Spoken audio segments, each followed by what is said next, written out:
When I was approached to write a piece for the Sinfonietta's birthday concert, the timing actually felt wholly apt.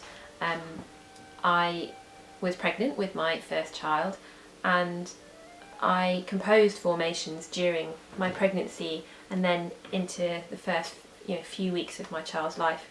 And this was a time of where I was really preoccupied with thoughts about new beginnings, a new chapter for me, and kind of sense of change of identity. And a lot of these things actually felt really appropriate for a concert that's celebrating the formation of an ensemble, and an ensemble that I've worked with closely in the past.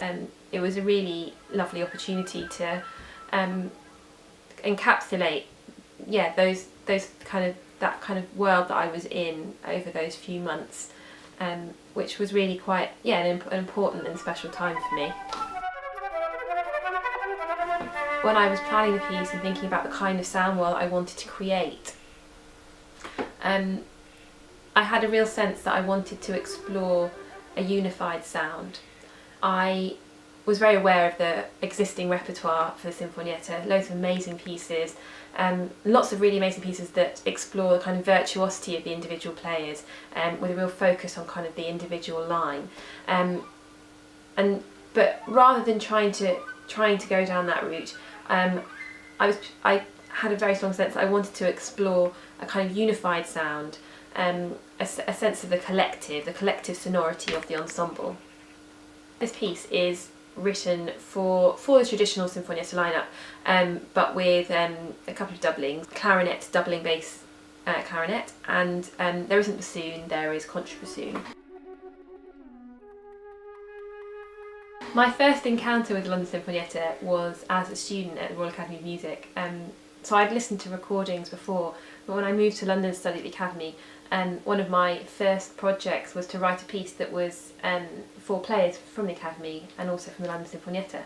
And I think this might have been the first time that I sort of worked with professional musicians sort of as a student. And so that was quite exciting and daunting.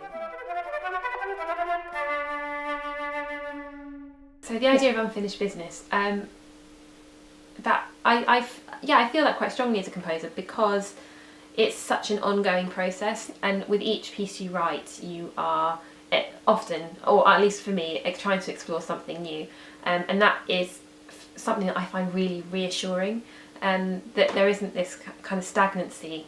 You're always kind of trying to find something new to say, and that's partly because in some respects I feel like I'm trying to relate something of kind of my kind of human experience, and that is changing through time. So every time I embark on a piece, my circumstances are different, and with each piece you write you learn something new, and hopefully you're getting closer to a point of saying something in music